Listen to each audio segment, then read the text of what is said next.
എത്ര വലിയ ഭാഗ്യം ചെയ്തവര്. സിദ്ദീഖ് റളിയല്ലാഹു തആല അൻഹു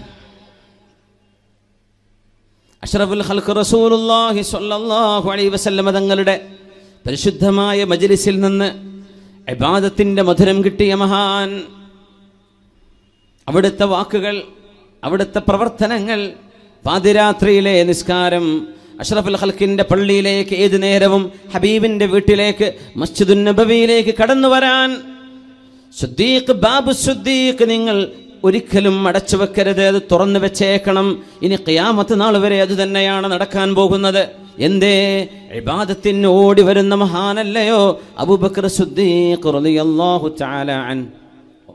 ജസാകുമുല്ലാഹു ഖൈർ. അഷ്റഫുൽ ഖൽഖ് സ്വല്ലല്ലാഹു അലൈഹി വസല്ലം തങ്ങളുടെ സ്വഹാബികളിലൂടെ നമ്മൾ കടന്നു പോകുമ്പോൾ സയ്യിദുനാ അബൂബക്കർ സിദ്ദീഖ് റളിയല്ലാഹു തആല അൻഹു. ഇന്ന് ആരെങ്കിലും സുന്നത്ത് നോമ്പെടുത്തിട്ടുണ്ടോ എന്ന് ചോദിക്കുമ്പോൾ സദസ്സിൽ ആരുമില്ല, ഒരാൾ മാത്രം, സിദ്ദീഖ് റളിയല്ലാഹു അൻഹു അല്ലേ? ഇന്ന് ആരെങ്കിലും ഒരു ജനാസന്റെ കൂടെ പോയിട്ടുണ്ടോ? ആരുമില്ല, ഒരാൾ മാത്രം, മഹാനായ സിദ്ദീഖ് റളിയല്ലാഹു അൻഹു. ഇന്ന് ആരെങ്കിലും അത്അമ മിസ്കീനൻ, ഒരു പാവപ്പെട്ടാക്ക് ഭക്ഷണം കൊടുത്തിട്ടുണ്ടോ? ആരുമില്ല, അവർ ചെയ്യുന്നവരാ. അന്ന് ആ സദസ്സിലില്ല. ആരൊഴികെ? ഗൈറ അബീ മഹാനായ അബൂബക്കർ സിദ്ദീഖ് റളിയല്ലാഹു അൻഹു. ഇന്ന് ആരെങ്കിലും രോഗിയെ സന്ദർശിച്ചിട്ടുണ്ടോ? രോഗസന്ദർശനം ഹോസ്പിറ്റലിൽ കഴിയുന്ന രോഗികൾ ആരെങ്കിലും പോയി സന്ദർശിച്ചുവോ? ജീവിതത്തിൻ്റെ പച്ചയായ കഷ്ടപ്പാടുകളോട് മല്ലടിക്കുന്ന രോഗികളെ നമ്മൾ കണ്ടാൽ ഹൃദയത്തിൽ അഹങ്കാരമൊക്കെ ഒന്ന് താഴെ ഇറങ്ങും. ഒന്ന് ചെയ്യണം നമ്മൾ. അള്ളാഹു അവർക്ക് ശിഫ കൊടുക്കാൻ കഴിവുള്ളവനാണ്. അള്ളാഹു അവർക്കൊക്കെ ശിഫ കൊടുക്കട്ടെ. പക്ഷെ അതൊരു പരീക്ഷണമാണ്, നമുക്ക് പാഠമാണ് ഓരോരുത്തർക്കും. ഈ ലോകത്തിൻ്റെ സംവിധാനം അങ്ങനെയാണ്.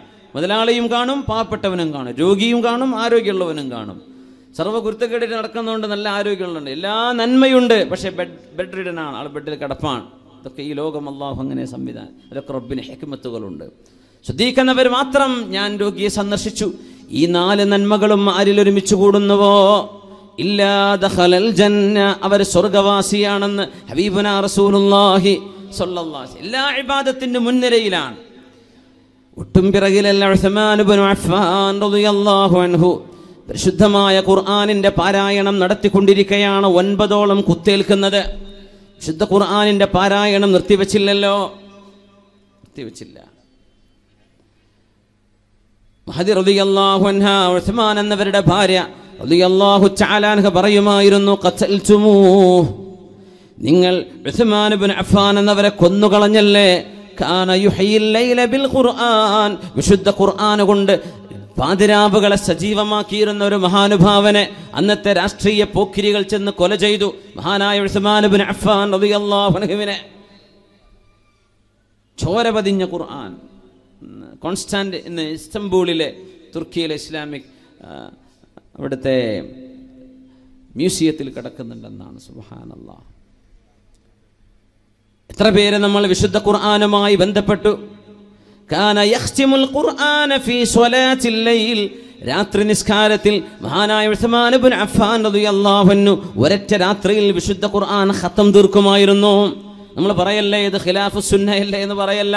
3 രാത്രിയിൽ താഴെ ഖുർആൻ ഓതുന്നവർ ലം യഫ്ഖഹു ഖുർആനെ മനസ്സിലാക്കുന്നില്ല എന്ന ഹബീബിന്റെ വചനം അല്ലാഹുവിന്റെ റസൂലിന്റെ സ്വഹാബികളിൽ മഹാന്മാരായ താബിഈങ്ങളിൽ സലഫു സ്വാലിഹീങ്ങളിൽ കാണുന്ന ജീവിത അനുഭവം വെച്ച് നോക്കുമ്പോൾ ഹബീബ് ഉദ്ദേശിച്ചത് അർത്ഥമറിയാതെ, ആലോചിക്കാതെ, വഖാറില്ലാതെ, ഖുശൂഇല്ലാതെ ഓതിപ്പോകുന്നതിനെ കുറിച്ചാണ്. ഇമാമുന ശാഫിഈ റളിയല്ലാഹു അൻഹു കാന യഖ്തിമുൽ ഖുർആന ഫീ റമദാൻ, വിശുദ്ധമായ റമദാനിൽ നമ്മുടെ മദ്ഹബിന്റെ ഇമാം 60 തവണയാണ് വിശുദ്ധ ഖുർആൻ ഖത്തം തീർത്തിരുന്നത്. 60 ഖത്തം. ഇമാമുന ശാഫിഈ തങ്ങളെ അഹ്മദ് ഇബ്നു ഹംബൽ റളിയല്ലാഹു അൻഹു 30 ഖത്തം തീർക്കുമായിരുന്നു. 30 ഖത്തം. അതുകൊണ്ട് എൻ്റെ നഫ്സിനോടും നിങ്ങളോടും വസിയത്ത് ചെയ്യുകയാണ്, ഈ റമദാനിൽ നിന്ന് നമുക്ക് കിട്ടുന്ന ഒരു സമ്മാനം വിശുദ്ധ ഖുർആൻ ഒരു മാസത്തിൽ നിർബന്ധമായും നമ്മൾ ഖത്തം തീർത്തിരിക്കുക. ഒരു മാസത്തിൽ ഒരു തവണ, ഒരു ദിവസം ഒരു ജുസ് ഓതിയാൽ 30 ദിവസം കൊണ്ട് ഖത്തമാകും. അങ്ങനെ ഖുർആൻ ഖത്തം തീർക്കാനുള്ള സൗകര്യത്തിനാണ് നമ്മുടെ മുൻഗാമികൾ 30 ജുസ് ആക്കി വെച്ചത്. 30 ദിവസങ്ങളിൽ ഓതി തീർക്കാൻ അല്ലാഹു തൗഫീഖ് നൽകട്ടെ.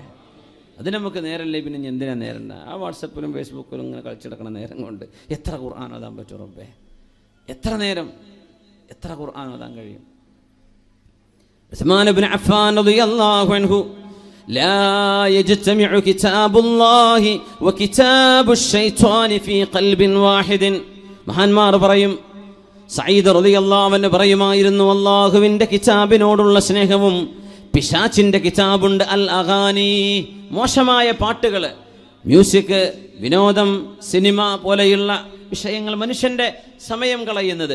വളരെ എഡ്യൂക്കേറ്റീവായിട്ടുള്ള സിനിമകൾ ഉണ്ടാകാറുണ്ട്, സയൻസ് ഫിക്ഷൻസ് ഉണ്ടാകാറുണ്ട്, ശാസ്ത്രം പഠിക്കാൻ കഴിയുന്ന, ചരിത്രം പഠിക്കാൻ കഴിയുന്ന. അതല്ല ആഭാസ, വെറും പ്രേമം. 60 വയസ്സായ നടനും പ്രേമം തന്നെ, 25 വയസ്സായ നടനും പ്രേമം തന്നെയാണ് അസുഖം. എല്ലാവർക്കും ഇതന്നെ. എന്ത് ലോകം! റഹ്മാനായ റബ്ബേ. വയസ്സ് 70 ആയാലും ആള് പിന്നെ കാമുകനായിട്ട് ആ സിനിമ അവസാനിക്കുന്നത്. സുബ്ഹാനല്ലാഹ്. ഈ ആഭാസമാണോ മനുഷ്യനിൽ നന്മയുണ്ടാക്കുന്നത്? ഈ ചിന്തയാണോ മനുഷ്യനിൽ മനുഷ്യത്വം ഉണ്ടാക്കുന്നത്? പിശാചിന്റെ ഈ കിതാബും അള്ളാഹുവിന്റെ കിതാബും ഒരു ഖൽബിൽ ഒരുമിച്ച് കൂടുകയില്ല.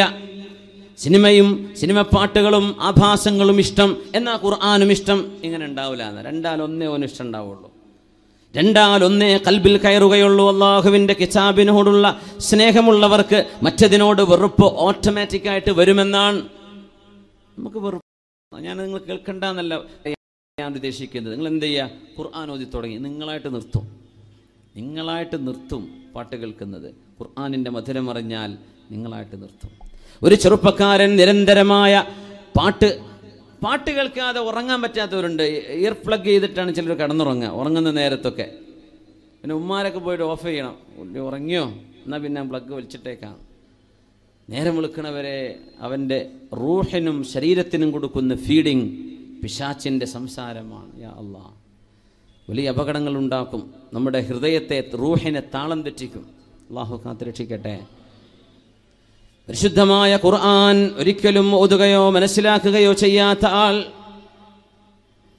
ഏതു നേരവും മ്യൂസിക് വേണം, പാട്ട് വേണമെന്ന് ചിന്തിച്ചിരുന്ന നിർബന്ധ ബുദ്ധിയുള്ള ചില ആളുകൾ, ചില സമയങ്ങളുണ്ടാവും ജീവിതത്തിലെ, യൗവനത്തിൻ്റെ ചില ഘട്ടങ്ങളിൽ. ആര് പറഞ്ഞാലും കേൾക്കൂല. ഇനിയിപ്പോൾ ഞാൻ ഇത് വേദൽ പറയുന്നു, എന്നാലും ഞാൻ പാട്ട് നിർത്തൂല എന്ന് മനസ്സിൻ്റെ ഉള്ളിൽ തോന്നുന്നവരുണ്ടാവും. ഞാൻ എന്തായാലും നിർത്തൂല, എനിക്കത് ഇഷ്ടമാണ്. ഒരു സിനിമ പാട്ടെങ്കിലും കേൾക്കാതെ. എന്ത് മാപ്പിളപ്പാട്ടെന്ന് പറഞ്ഞാൽ? മാപ്പിളപ്പാട്ട് എന്നൊക്കെ പറഞ്ഞാൽ മാപ്പിളമാരുടെ സംസ്കാരത്തെപ്പറ്റി പാടുന്ന, അള്ളാഹുവിനെ പറ്റി, റസൂലിനെ പറ്റി, മദീനയെക്കുറിച്ച്, മക്കയെക്കുറിച്ച്, ഹറമിനെക്കുറിച്ച്, ഹജ്ജിനെക്കുറിച്ച് ഇങ്ങനെയൊക്കെ പറയുന്ന പാട്ടുകൾ ഉണ്ടായപ്പോഴാണ് മാപ്പിളപ്പാട്ടെന്ന് നമ്മൾ വിളിച്ചത്. ഇപ്പം അതല്ലല്ലോ. അങ്ങനത്തോളെ ഇങ്ങനത്തോളെ എന്നല്ല പറയണത്. അത് ഹിന്ദി സിനിമയിലാണ്, ഹിന്ദി പാട്ടുകളാകുമ്പോൾ അതിൽ അങ്ങനെ അവരുടെ ഭാഷയിൽ പറയും, മലയാളത്തിൽ ഇങ്ങനെ പറയും. എന്ത് വ്യത്യാസം? ചെറുപ്പക്കാരനെ അള്ളാഹുവിൻ്റെ ദീൻ ഇഷ്ടപ്പെട്ടിരുന്നൊരു പ്രഗത്ഭനായൊരു പ്രായമുള്ള മനുഷ്യൻ ആ ചെറുപ്പക്കാരനോട് പറഞ്ഞു, നീ ഇത് നിർത്ത്. കുറേ ഉപദേശിച്ചു കൊടുക്കും. അവൻ കുറേ കരയും. എന്നിട്ട് പിന്നെ അദ്ദേഹം പാട്ടിലേക്ക് തന്നെ തിരിച്ചു പോകും. വീണ്ടും കാണും, ഉപദേശിച്ചു കൊടുക്കും. ഇത് മിസ്മാറു ശൈത്വാൻ, ഇത് പിശാചിൻ്റെതാണ്, അല്ലാഹുവിൻ്റെ കലാമിലേക്ക് വാ എന്ന് പറയും. അവ കുറേ ഇരുന്ന് കരയും സങ്കടപ്പെട്ടിട്ട്. കുറച്ച് 2-3 ദിവസം കഴിഞ്ഞാൽ വീണ്ടും പഴയപടി പാട്ടിലേക്ക് തന്നെ പോകും. 2-3 തവണ. അങ്ങനെയാണ് ഒരിക്കൽ ഒരു കെട്ട് സീഡിയുമായ ആ ചെറുപ്പക്കാരൻ ഈ ശൈഖിനെ കാണാൻ വരുന്നത്, ഉസ്താദിനെ കാണാൻ വരുന്നത്. എന്നിട്ട് പറഞ്ഞു, ഇത് നിങ്ങളൊന്ന് പൊട്ടിച്ചു തരോ, നിങ്ങളൊന്ന് ഉടച്ചു തരോ, ഒന്ന് നശിപ്പിച്ചു തരോ? ചോദിച്ചു, എന്തു പറ്റി? ഇഷ്ടപ്പെട്ട കാമുകയുണ്ട്, ഇഷ്ടപ്പെട്ട പാട്ടുകാരിയുണ്ട്, ഇഷ്ടപ്പെട്ട നടിയുണ്ട്, അവളുടെ കൂടെ ജീവിക്കണം, മരിക്കണം എന്ന ഇവൻ്റെ ആഗ്രഹം തന്നെ അങ്ങനെയാണ്. ണ്ട് സിനിമാ നടിമാരൊക്കെ വരുമ്പോൾ ഇവിടെ ഇരുന്നിട്ട് സെൽഫി എടുത്തവരൊക്കെ നമ്മളെ കാസർഗോഡ് ജില്ലയില്ലേ? പൊന്നാര പെണ്ണുങ്ങളെ പുറത്തിട്ടിട്ടൊന്നും പോവല്ലേ, നാണം കെടുത്തല്ലേ? അതിനൊക്കെ ഒരു നിലയും വിലയില്ലേ? സുബ്ഹാനല്ലാഹ്. ഇവൻ്റെ ആഗ്രഹം അങ്ങനെ തന്നെ ആയിരുന്നു. ഇവനൊരു നടിയെ സ്നേഹിച്ചു, പിന്നെ ഒരു പാട്ടുകാരി, ഒരു സിംഗർ. എപ്പോൾ പറഞ്ഞാലും അവളുടെ കഥയെ പറയൂ. ആ ചെറുപ്പക്കാരനാണ് ഒരു കെട്ട് സീഡിയുമായിട്ട് തന്നെ ഉപദേശിച്ച തൻ്റെ ഗുരുനാഥൻ്റെ മുമ്പിൽ വന്നിട്ട് പറയുന്നു, എനിക്കൊന്ന് നശിപ്പിച്ചു തരുമോ? എന്തു പറ്റി പോനെ, എന്തു പറ്റി? എപ്പോൾ പറഞ്ഞാലും ഒരൽപ്പനേരം കരഞ്ഞ് കണ്ണുനീര് തുടച്ചിട്ട് വീണ്ടും പഴയപടിയിലേക്ക് തിരിച്ചു പോകുന്നതിൻ്റെ മനസ്സിൽ എങ്ങനെയാണ് മാറ്റമുണ്ടായത്? അവൻ പറഞ്ഞു, ഞാൻ ഉറങ്ങുകയാണ്, ഒരു സ്വപ്നദർശനം എനിക്കുണ്ടാകുന്നു. ഞാനൊരു കടൽക്കരയിലാണ് നിൽക്കുന്നത്. ഒരാൾ എന്നോട് വന്നിട്ട് ചോദിക്കുന്നു, യാ ഫുലാൻ, എൻ്റെ പേര് വിളിച്ചു. ഞാൻ ചോദിച്ചു, എന്ത്? നീ ആ നടിയെ ഇഷ്ടപ്പെടുന്നുണ്ടോ, ഗായികയെ ഇഷ്ടപ്പെടുന്നുണ്ടോ എന്ന് ചോദിച്ചു. ഞാൻ പറഞ്ഞു, അതെ, എൻ്റെ സ്നേഹം, എൻ്റെ പ്രേമം ഞാൻ അവൾക്ക് നൽകുന്നു, ഞാൻ അവളുമായി പ്രേമത്തിലാണെന്ന് ഞാൻ മറുപടി കൊടുത്തു. എന്നോട് പറഞ്ഞു, ഇന്നാലിന്ന സ്ഥലത്തവളുണ്ട്, എൻ്റെ കൂടെ വരുന്നോ? ഞാൻ കൂടെ ചാടി എഴുന്നേറ്റു. അപ്പോഴാണ് ഒരു മനുഷ്യൻ എൻ്റെ കൈ പിടിച്ചിട്ട് പറയുന്നത്, നല്ല മുഖപ്രകാശമുള്ള ഒരാൾ, ചന്ദ്രഗോളത്തിൻ്റെ ശോഭ പോലെ പ്രഭയുള്ള മുഖമുള്ള ഒരാൾ എൻ്റെ കൈ പിടിച്ചു. ആ നടിയെ കാണാൻ നീ പോവല്ലേ, നീ പോവല്ലേ. എന്നോട് വിശുദ്ധ ഖുർആനിൻ്റെ ഒരു ആയത്തോതി തന്നു, സൂറത്തുൽ മുൽക്കിൽ, അഫമൻ യംശി മുകിബ്ബൻ അലാ വജ്ഹിഹി അഹ്ദാ അമ്മൻ യംശി സവിയ്യൻ അലാ സിറാത്തിൻ മുസ്തഖീം. ഈ ആയത്തിലേക്ക് ഇങ്ങനെ ഓതി തന്നു. രാത്രിയിൽ ഓതൽ സുന്നത്തുള്ള ഖബറിന്റെ അദാബിൽ നിന്ന് രക്ഷ കിട്ടുമെന്ന് മുത്തനബി തങ്ങൾ പഠിപ്പിച്ച വിശുദ്ധമായ സൂറത്തുൽ മുൽക്കാണിത്. അഫമൻ യംശി മുകിബ്ബൻ അലാ വജ്ഹിഹി, സ്വന്തം മുഖം കുത്തിയിട്ട് വഴി കാണാൻ കഴിയാതെ അന്ധമായി നടക്കുന്ന ഒരാൾ സമമാണോ? അമ്മൻ യംശി സവിയ്യൻ അലാ സിറാത്തിൻ